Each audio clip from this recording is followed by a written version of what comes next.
I want to do the preview of the number 10 Baylor versus number 24 Miami Flores women's basketball game, which will be played on December 16th at 4 p.m.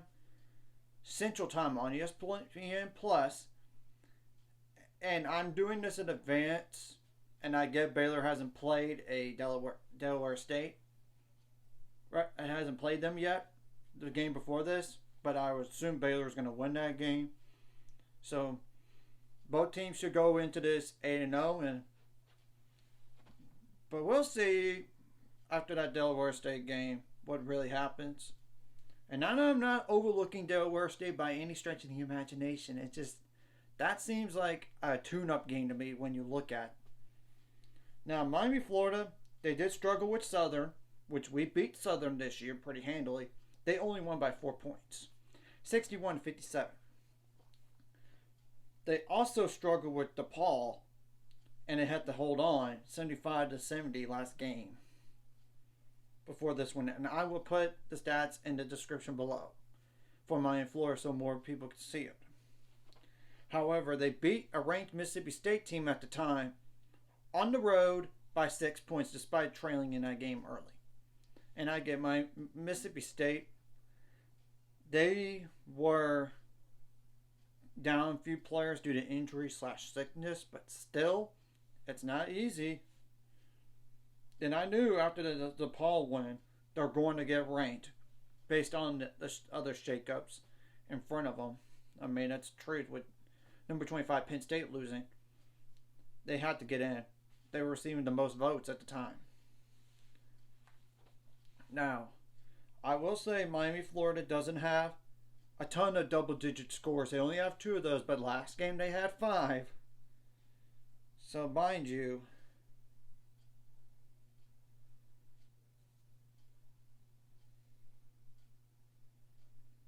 on that, for sure. I mean, that's the thing. And the first player to keep an eye on is Jasmine Roberts, number 4, 5'10" guard. That's a junior. 12.1 points per game. 9 for 19 on threes. 16 for 24 on free throws. 5.6 rebounds per game. 2.8 turnovers per game. 1.9 steals per game. 1.4 fouls per game. Now, Cheyenne Day Wilson is the next double-digit scorer and the only other one. Number 30, 5'6" guard. That's a junior. 10.6 points per game. 14 for 37 on threes. 9 for 14 on free throws. 2.8 rebounds per game, 5.1 assists per game, 2.1 turnovers per game, 1 steal per game, 1.9 fouls per game. Now, Lamina Hilton is pretty close to double digits. Number 1, 5'11" guard, that's a sophomore, 9.8 points per game, 16 for 37 on threes, 4 for 6 on free throws, 1 turnover per game, 0.8 steals per game, 2.1 fouls per game. Jada Patrick, number 5, 5'10" guard, that's a senior, 8.6 points per game, 9 for 22 on threes, 8 for 14 on free throws, 4 rebounds per game, 2 turnovers per game, 1.5 steals per game, 0.9 blocks per game, 1.1 fouls per game. Now, Lazaria Spearman, number 32, 6 for 4 inch forward. That's a sophomore, 8 points per game, 1 for 2 on threes, 9 for 21 on free throws, though. Whew, man, that's bad. But 7.1 rebounds per game, 1.4 turnovers per game, 1.3 fouls per game. Lashea Dwyer, number 13, 5'6" guard. That's a junior, 7.4 points per game, 5 for 15 on threes, 4 for 8 on free throws, 2.9 rebounds per game, 2 assists per game, 1.6 turnovers per game, 1.6 steals per game, 1.6 fouls per game. Jaleel Williams, number 12, 5'9" guard as a junior, 6.4 points per game, 3 for 10 on threes, 6 for 9 on free throws,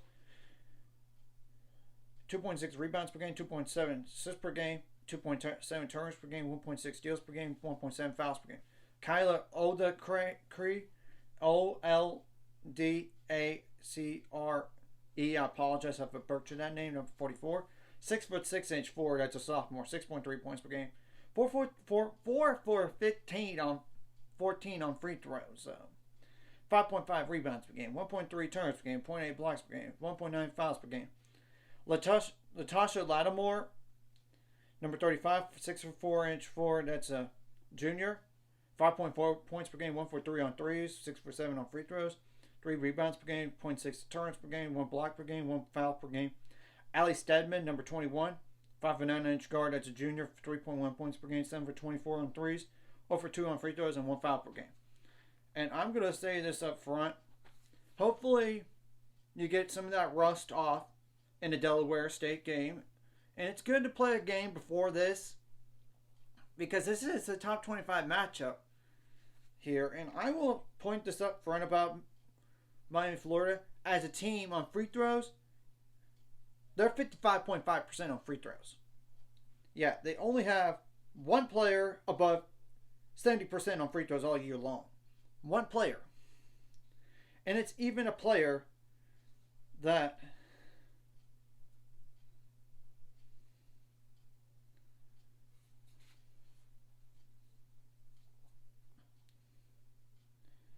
doesn't really play that much, and Letitia Lattimore, I mean, little less than 13 minutes per game. So, yeah, across the board, you gotta limit your foul trouble. I mean, now defensively, you gotta force some turnovers. You gotta limit the transition points, points in the paint. Of course, you gotta contain the shooters, contain the slashers. You gotta win the rebound. You gotta get a lot of defensive rebounds, so you need to not allow so many second chance points either. That's the thing. And that's what really propelled them against the last game against, I should know, I just said the team, DePaul. Yeah, against DePaul. That's kind of what propelled them a little bit against them and everything, a little bit partially. And they were up big, but then they let them climb back in it. But still, you got to get those players uncomfortable and make them force turnovers. And I mean, that's the thing. Now, and you don't want underneath under like the basket on throwing, like, to try to get it in and try to score. Don't allow anything easy underneath. Can't allow any clean looks. I mean, that's the thing. You gotta make adjustments on the fly. And I get they're a little bit taller than you, a little bit, but you gotta find a way, stay your ground, and try to draw some charges if you can. But but still, let's try to force some live ball turnovers, so we could get some points off turnovers, which is that's an emphasis, and try to get points on turnovers, second chance points in the paint, some like even just like a paint touch, like a drive or something. Besides straight up throwing the ball in the post. And of course, you got to make adjustments on the fly. You don't want to have like turnovers out of like live ball. I mean, that's the thing. In all of this, you got to have crisp passing. I mean, you got to take care of the ball. And we need to not only limit the points out turnovers, but the transition points, on defense.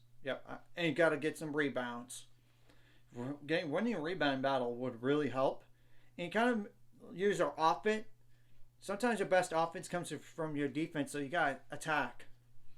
And this team from Miami, Florida, they're not the same exact team as a year ago because they lost some players that went to the Elite Eight unexpectedly a year ago.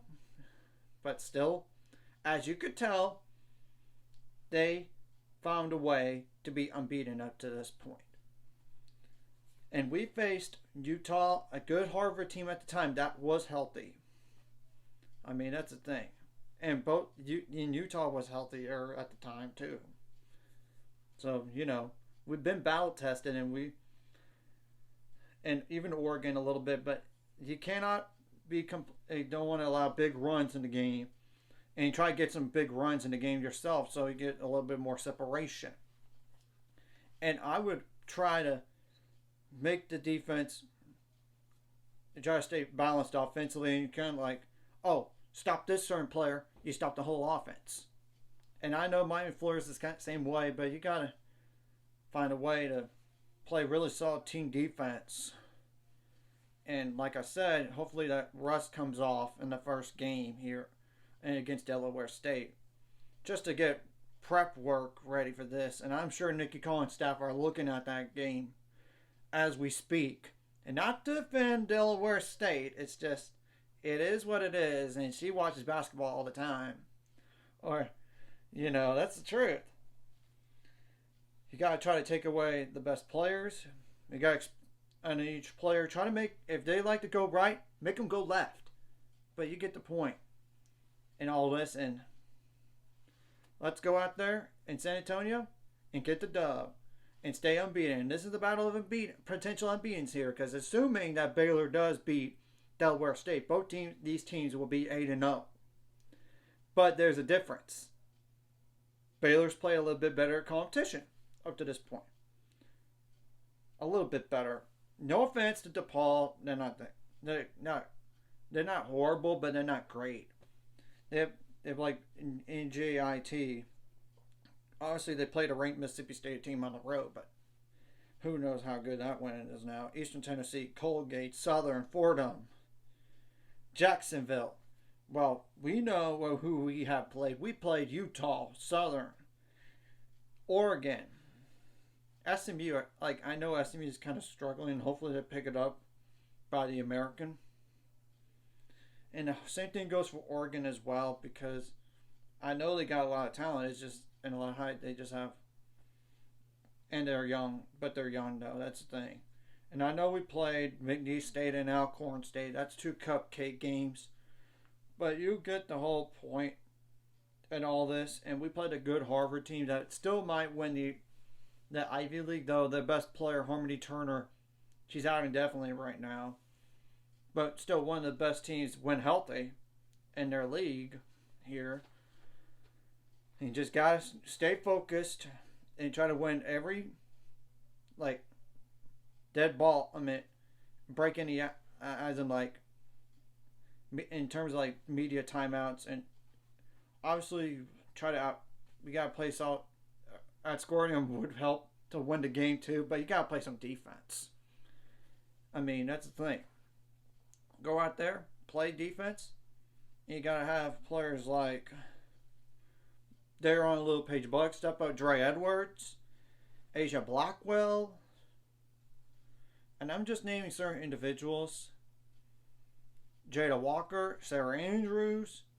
If Danae Fritz gets to play, she needs to do her role on the team. Of course, if Jana plays, she needs to do her role. Yaya Felder, Bella Fonroy, Masson Bartley. And you got to rebound the ball, but not just you got to box out, and you kind of need to be aggressive on getting the rebounds. And you don't want to have so much fouling either, because foul trouble, you want to limit as much as possible while getting an opponent into foul trouble.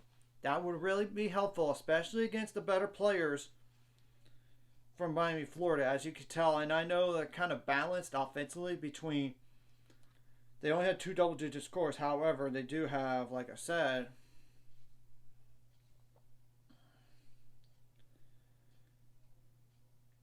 one, two, three, four, 5, 6 other players between 9.8 points per game and 6 points per game. Though, granted, they do have one player with 5.5, but you can't let one player go off. You got to try to take away as much as possible, and in this game here, and